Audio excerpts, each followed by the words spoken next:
Good day, Royals. Our topic for today is all about data collection and presentation. From the word data, data are needed whenever we undertake studies or researchers.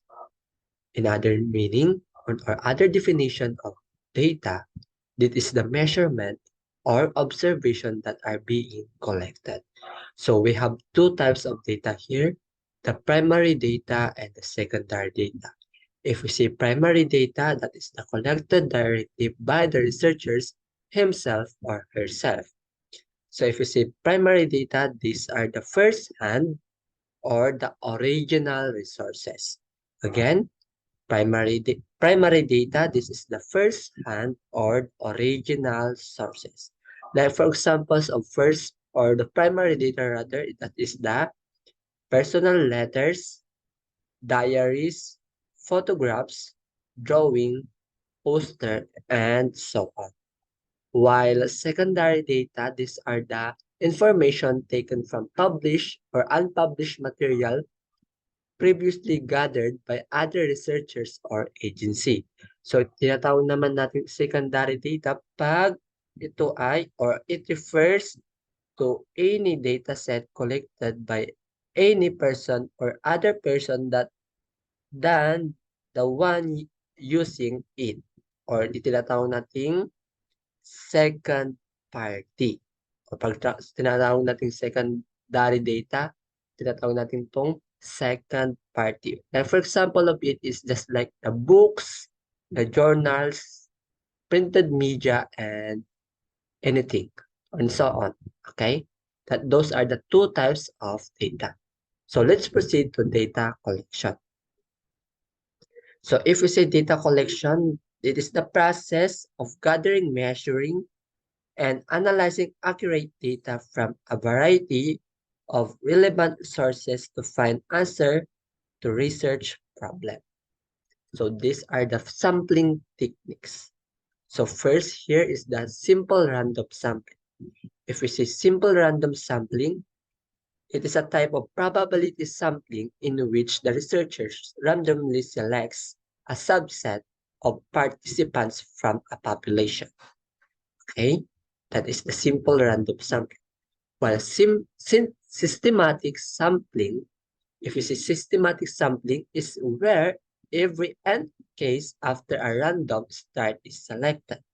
Ito naman sinasabi pag sinabing systematic, it is a probability sampling method where researchers select members of the population at a regular interval. So, meron siyang organized na pagpaplano. So, if we say stratified sampling naman, um, these are the researchers divide subject into a subgroup called strata based on the characteristic that they share. For example, this is the race of what do you call this one? The race of um, the respondent, the gender, or the educational attainment. And if we say cluster sampling, these are the method in which you divide a population into cluster. From the word cluster, so you need to divide into the cluster by clustering. So kung siya ay um, medyo may kaya and like for example, our topic is all about the poverty. Oh, kukunin natin yung mga opinion ng mga nasa laylayan, yung may kaya konti and yung mga rich personals or wag tinatawag nating mga uh, respondents. Yun yung mga apat na something techniques. So let's proceed to the data presentation. So if we say data presentation, it is the process or comparing two or more data sets with visual aids such as graph. So data presentation talaga is um, more on graphs talaga ang makikita dito. So ito na nga yung tinatawag nating raw data. So if we say raw data, are data collected in an investigation and they are not organized systematically. On another term, it can be defined as the data that has been collected directly from a primary source of data. So we have two types of organizing the raw data. First is the setting up the array and stem and leaf. So ito po ang images or example ng setting up the array. So kung titingnan nyo dito, so like for example, ito yung mga nakalap nating data. So setting up the array from the largest to smallest. So mag-start tayo sa pinakamataas na number or data, mag-ends naman tayo sa lowest or the smallest number. So, yan po yung isa. And yung isa naman is yung kabaliktaran kanina, that is array from smallest to the largest. So, mauna naman ngayon dito yung number na pinakamaliit papunta sa pinakamalaki or mas pataas na number. Okay? That is setting up the array. And the last one is what we call stem and leaf diagram. So, what is stem and leaf diagram? So, makikita nyo dito. So, itong mga number na dito sa kaliwa natin, ito yung mga tens value or tens digits. And dito naman sa may kanan, ito naman yung mga ones value natin. So, nakita natin kanina dito na mayroon tayong 18, which is our lowest number. So, 18, so 1, 8, 18. Next, 2 and 6, 26. 3 and 4, 34. 3 and 6, 36. 3 and 8, 38. So, hindi pwede nating isulat or ilagay na or hindi natin pwedeng isulat na madoble or hindi pwedeng madoble ang mga numero na nandito sa ating stem and leaf diagram. So, nagkakaintindihan na tayo dito. So, meron tayong setting up the array and stem and leaf diagram.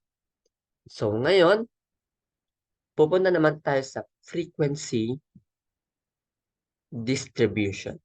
So, if we say frequency distribution, when the data arranged in tabular form by the frequency that the table is called frequency table.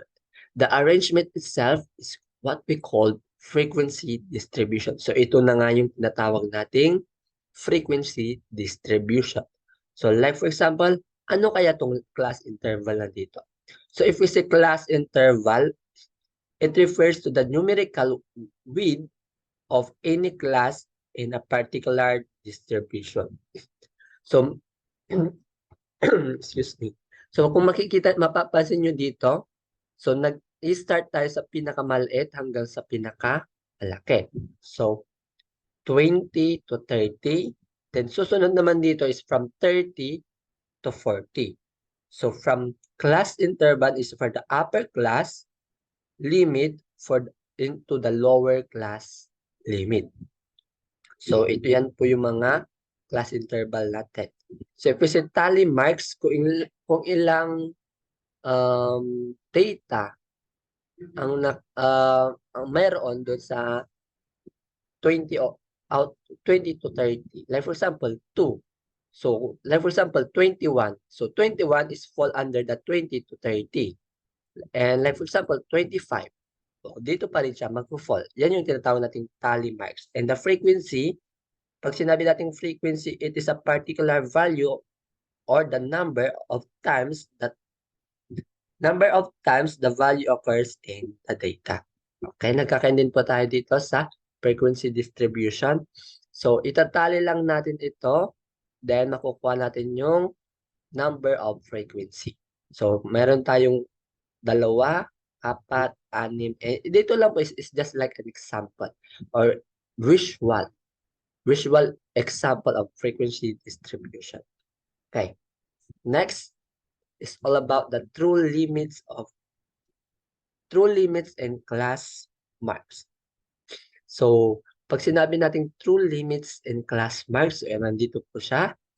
The two and value are called the class limits. So, ito po yung tinatawag natin kanina. sa class interval natin. So 0 is tinatawag nating lower limit and the 10 is the upper limit. So ito po siya. Then yung class size, so mapapansin nyo dito, kukunin lang natin yung upper limit subtracted by the lower limit. So makukuha na natin yung class size nila. So ang class size nila is pare-pare silang 10. So 10 po ang mga pagitan po ng mga yung numero na yan. So pag sinabi natin class mark, ito po yung gagawin natin. You need to add the lower limit and the upper limit then divided by into 2 kasi dalawa sila. So kukunin lang natin yung gitna. So pag sinabing class mark, gitna. Okay, yung kalagitnaan nila. Okay? And the class boundaries, ito yung class boundaries, like for example, ito rin yung class limits. So the lower limit and the upper limit or the true lower limit and the true upper limit. Ito yung tinatawag nating true limits and class mark. Ito lang po yung nadagdag sa ating graph or image. And now, pupunta na tayo sa mga graphical representation of frequency distribution. So, una nga dito ay yung favorite natin na histogram. So, if we say histogram, a histogram is a graph that shows a frequency of numerical data using rectangles. So, yan na. Mapapansin nyo, gumagamit tayo ng mga rectangles represent as our data. Okay? So, like for example, item 1. O, yan. May 5 and 5. Halos magka-pantay lang yung mga dark green and light green. While in item 2, so halos magkapantay yung light green, then the medium light green, and mas mababa yung dark green. Yan yung tinatawag nating histogram. Ginagamitan lang siya natin ng rectangle represent for our data. Okay? And proceed naman tayo sa frequency polygon. If we say frequency polygon, a frequency polygon is a line graph of class frequency plotted against class midpoint.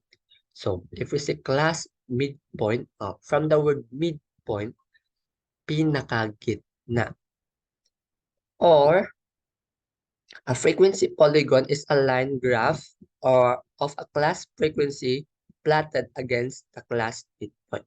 O, yun na po yung tinatawag natin class midpoint. So, gagamitin ulit natin siya ng rectangle, but kukunin natin ito sa kanilang mga midpoint. So, like for example, sa point A, o yan po yung gitna niya. So, dito tayo mag-start. Then, matatouch po yung sa gitna rin ni B, papunta sa point C, D, and A. Yan po yung mga frequency polygon. And the next one is the cumulative frequency. If it's a cumulative frequency, it's a graph that represent the running total of frequency from each value in a data set. So, mapapansin natin, pag sinabi natin cumulative, may similarity sila doon sa previous graph natin, which is the frequency polygon.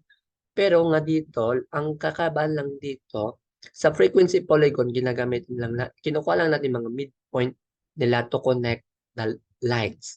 While here, every data pinagdudugtong para makabuo lang ng linya or curved line rather. Yan. So, like for example, this is item 1, item 2, pag ganun siya. Papataas, then pwede rin siyang bababa or tataas ulit. Yan yung tinatawag natin cumulative frequency polygon or mas kilala siya at tinatawag nating ogive polygon. So, yun lamang po, and I hope marami po kayong natutunan sa discussion natin today, and see you on our next topic, which is the measures of central tendency. Okay? Ingat palagi and God bless.